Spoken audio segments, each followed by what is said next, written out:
This is Rob Van Dam. You know what? You're listening to the Wrestling Epicenter, dude. You're listening to Interactive Wrestling Radio, featuring the interactive interview, courtesy of WrestlingEpicenter.com.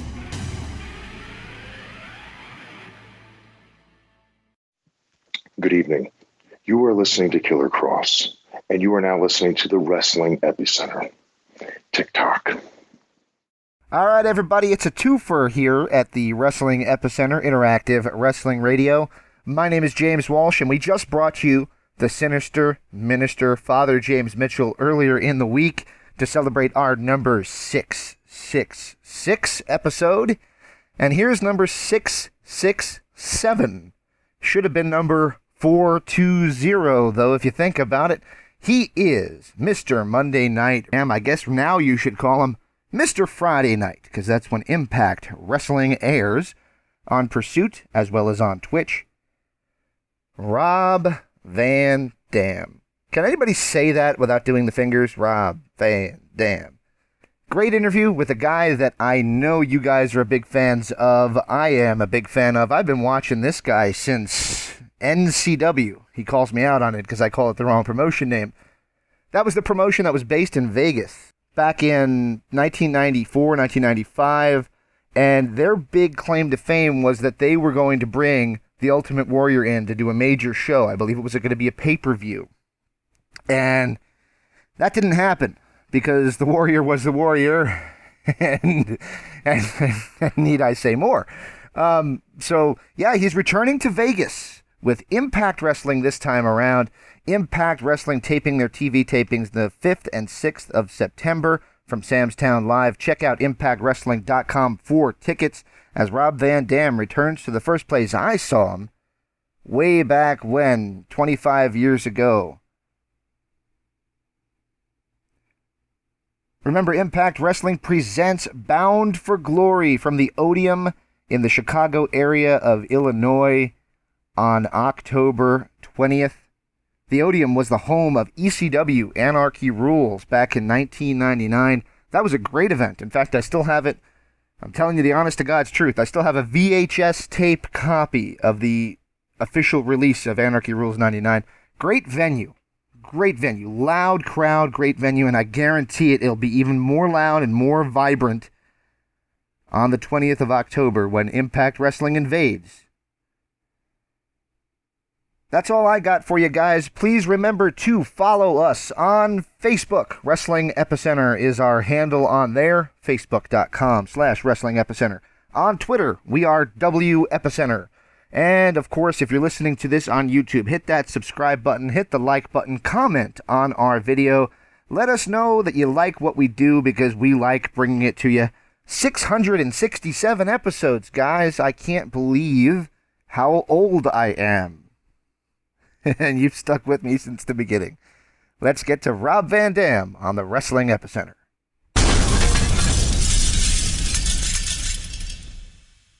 What's up, everybody? This is Impact Wrestling superstar, All Ego Ethan Page, and you are inside the Wrestling Epicenter.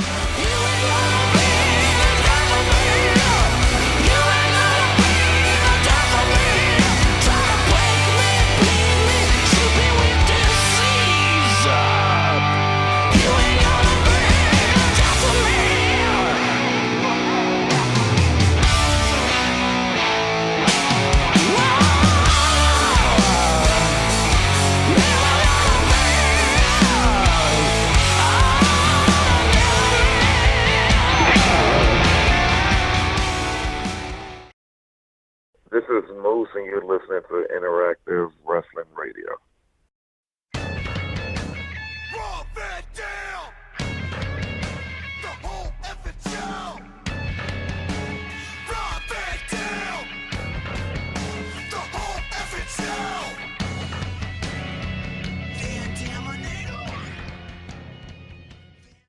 Welcome back to Interactive Wrestling Radio. Joining us on the Newsmaker line is Impact Wrestling superstar Rob Van Dam. Mr. Van Dam, are you with me? Yes, sir, I am. Here's my voice, so you know he's not lying. Well, Rob, last time you were with Impact Wrestling, it didn't end in the greatest of terms. You said some things on social media. I was surprised to see you come back. What made you decide to give Impact Wrestling another go in 2019?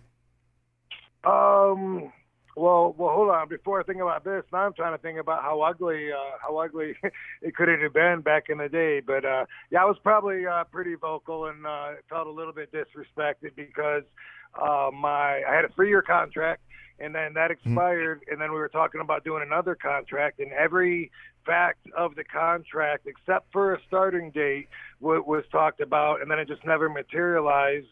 And yeah, after asking like several weeks in a row and getting the runaround, that's when we saw RVD pop up in WWE. That's what happened. And you're right. I was like, hey man, they let me go. But yeah, it wasn't like super ugly, but yeah, I did feel a little underappreciated at that moment. And what brought me back is business, straight up business. On the personal side, yes, I am making a lot more money than I was making during my last run. A lot more, James. I'm all about the business now.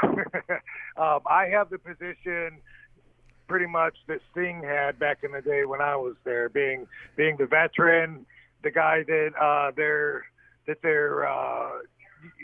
the guy that everybody loves to see. So they're using my name, and hopefully it'll help draw some attention. But unlike Sting, RVD's out there still kicking ass, still doing the frog splash, the rolling thunder, the Van Daminator. I can still do all the moves. It's just I just don't claim to be as hungry as these other guys, and they're ready to show it too.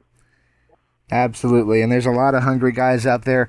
You just kind of alluded to it. The moves that you do, a lot of what we saw in ECW, and I was surprised to hear it when I interviewed him last week, but Tony Schiavone even said ECW really had an impact on the industry, and I think that you being Mr. ECW, Mr. Monday Night, the guy who was the forefront of ECW, a lot of guys really do use your moves. How do you feel about that? The fact that so many of your moves are now being perfected, or maybe not perfected, but done by other guys? Now that I'm back on TV, it's, I guess, I gotta be flattered, before when I was at home and watching it on TV, then it was like, well, actually first, I think even in WWE, like Seth Rollins was doing my moves, and I would hear from it on social media, or what do you think, Seth did your move, or this guy did your move, and at first it was like, well, they're not the OG, they're not going to do it like me.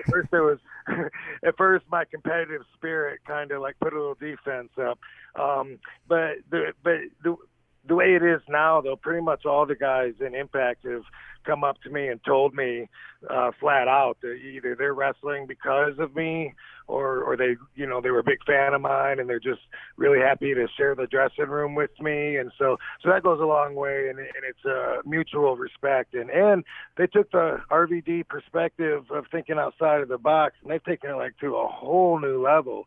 And it's become the style. When I broke in, it was a lot more really big guys, and in a lot of companies, I was the only guy that was a high flyer, dive into the floor. I'd do a backflip off the guardrail. They thought I was crazy. Doesn't have any place. They thought it didn't have anything to do with wrestling. The Stan Hansen and all these big guys like in Japan, and now that's kind of like the style. The average wrestler, I think, is, I don't know, 225 pounds, 230 maybe, not, somewhere around my size, not bigger. And it's like, and everybody does everybody's moves. My girlfriend, Katie Forbes, is up and coming. I went to a wrestling school with her, and I was shocked in LA because all the students were doing everybody's moves. It didn't used to be like that. Like, nobody could do everyone's moves. That's why they didn't. But now everybody was like going up the top rope and trying to do a 450 onto a crash pad, and they didn't even know how to do a headlock yet. So completely different. It's completely different now, but I do realize everything has to evolve. But it is evolving away from the fundamentals, the old school mentality that is my structure. So that's hard. Is that a good or a bad thing that it's going away from the fundamentals? Well, it's for me. It's bad. Just it feels bad. It doesn't feel very good. But I'm not like one of my peers. That fights to try to keep it the way that it was. I look at it like this. There is no stopping it because. Back in the day, like I broke in '89. People looked at wrestling. Yeah, so people looked at wrestling more like it was a fight back then. The number one rule was to protect the business, and you had to get beat up and tested before a school would accept you in. Now it's not about protecting the business. Back then, if you couldn't be snug enough, you couldn't show any spaces. You couldn't be rough enough. If you broke a nose, it was good for the business. Now it's like you can pay $25 and just work out at a school somewhere and never go back again without a commitment. And it's like since the curtain has been jerked open and the fans think that they understand how everything works, that is who we cater to now, is a crowd that thinks they're smart to everything. So instead of number one rule being protecting the business, is now the guys are kind of like, well, what could we do if we didn't have to protect the business? And then they do like so many moves that for me are hard to swallow because I'm watching it. Or sometimes they'll even want me to do something, and I'll be like, I can't do that. You know what I mean? It just doesn't make sense to me, and and I don't have to adapt because I'm RVD. You guys do that to each other, but because it's like that, like every town has their own wrestling promotion that has its own following. So now it's so much easier for everyone to get into the business. So it's easier for fans to cross over if they think they could do it better or whatever, and actually wrestle. And even if they never do make it to a level where they ever even meet like someone with the old school structure. Very cool. Somebody you worked at Slammiversary as a up-and-coming star. He's a blue-chip athlete. Of course, I'm talking about Moose. What did you think of Moose in the ring, and what do you think of his persona? I like Moose. And I think that he's a good wrestler. A lot of athletes that come from other sports don't make the transition too good, and I think he's doing very well. I also think that he still has quite a bit to learn, and I wouldn't mind being the guy to teach him a thing or two, but I'm glad that Ken Shamrock is going through this week. I'm excited to see Ken. It's been a long time. Maybe I've seen him once in 10, 15 years. I don't know, but he's someone that I respect a lot. He's a bad dude too. I met him in '91, and he had won like the last 5 Tough Man contests in Charlotte, North Carolina, and he was just the guy that everyone in the dressing room said you don't want to mess with him. And he was wrestling as the name Vince Torelli back then. Great body. I was watching him doing standing jumps, and I was like, man, what an athlete. And so it's cool to see him go from that to being titled, the baddest man on the planet, or whatever his moniker was. I think I got that right. And then, or maybe it was toughest man. I think it was baddest man on the planet. World's most dangerous man. Oh, I'm way off. Thank you. Yeah, so it's cool to follow him anyways from there, and it'll be cool following him into the ring and watching him teach Moose a thing or two for sure. All right. And Ken, by the way, also made a good transition from being an MMA guy to a pro wrestler. Although I don't know which one he did both, but I assume it was fighting. Very cool, very cool. Another transition we've seen in wrestling lately, and especially on Impact Wrestling, is the advent of, or the bring it to the forefront anyway, of intergender wrestling. As a guy who's been around a long time and has also got a girlfriend who's in the wrestling industry, what do you think of intergender wrestling? I think that it's entertaining to watch, and it's interesting. At the same time, I personally don't want to wrestle a female, but it's China did it right back in the day, and it was impressive because she was a big, strong woman, and she was wrestling dudes, and she was beating them up. So, as long as it's something that feels true to the story of a woman fighting a man, you know what I mean? Yeah. Because when it gets really silly, then it's too much for me. Like I personally can't help but be insulted from the competitive standpoint of like when celebrities come into the ring and make it look easy. Jeremy Piven's doing a crossbody off the top rope. You know what I mean? Jay Leno, the wrestler. It's like things like that. Things like that have always hurt my as I said, competitive side in a way that seeing a girl grab. I saw this on a GIF or a short little thing on social media where she grabbed two young dudes. These guys were bucks, and she grabbed them by both of them. And it's the Joey Ryan thing, like that whole thing's silly to me. But she grabbed both of them. I think it was his wife. Grabbed both of them by their crotches, and then she double suplex both of them. And that's the kind of stuff that's new age. Let's see what we could do if it wasn't about protecting the business, and that's where stuff for me, it's ooh, I know it's over. The crowd's reacting. It's for them. It's not for me. Very cool, very cool. Couple more questions, then I'll let you go because I know you got a busy day. Your documentary. In other words, I'd wrestle a bitch as long as I could beat the hell out of her. That's a headline. That's a headline right there. So your documentary Headstrong came out, and it's really endeared you to a lot of people. They loved your story. Are you surprised by how well it's been received by the wrestling market? I'm extremely surprised because I was proud of the movie. I knew that it turned out really well and it was very personal to me, as I think all documentaries about a person should be, so that you know way more than you ever knew. And it felt like you really know the guy. I think I caught all of that.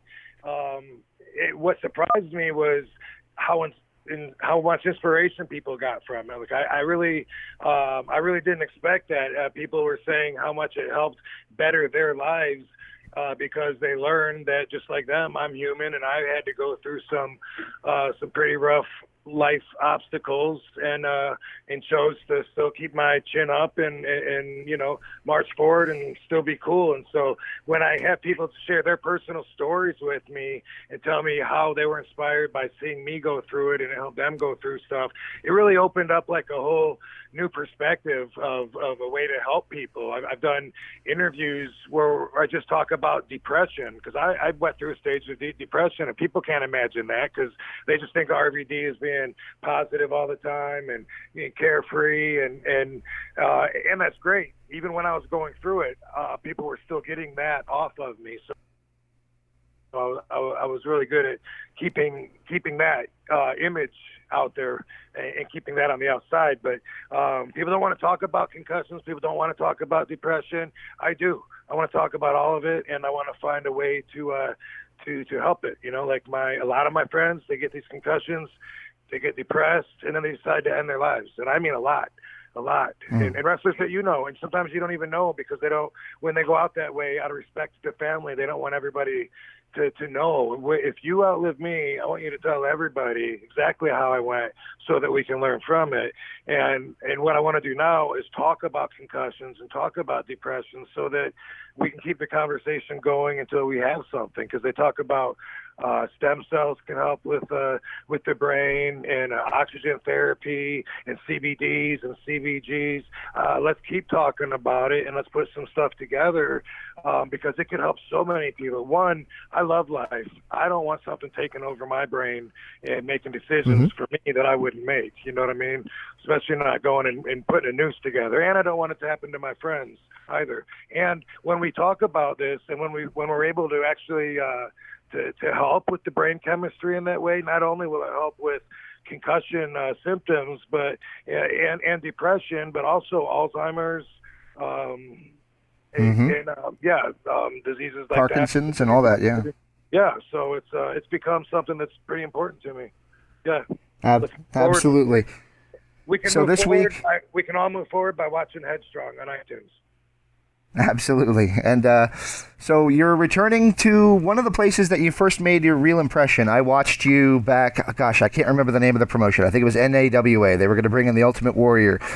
I believe that was filmed in Las Vegas, and here you are back in Vegas for the Impact tapings. What can we expect from Rob Van Dam in Sin City?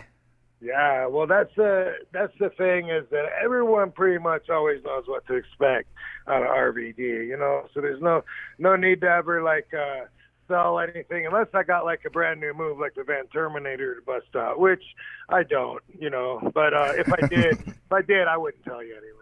But yeah, dude, it's nice because it's right here. I'm the local voice. That's why I'm doing all this promotion, trying to get attention for the show. And it's funny you mentioned the NWC, because the promoter of NWC, he was the first guy to bring me to Vegas. This was '95, and I fell in love with the city. And I just moved here this year, and I've always wanted to come here since '95. T.C. Martin, you know who that is? No, yes, sir. Well, anyway, he was the promoter. He was the promoter, and also he commentated over those matches. And the reason that I brought him up, and the reason I thought you might know who he is because he also has a couple of radio shows. And I'm actually doing his show in 2 hours. I'm going to go in studio and do T.C. Martin's show. And I know him from back then in '95, '96, in NWC.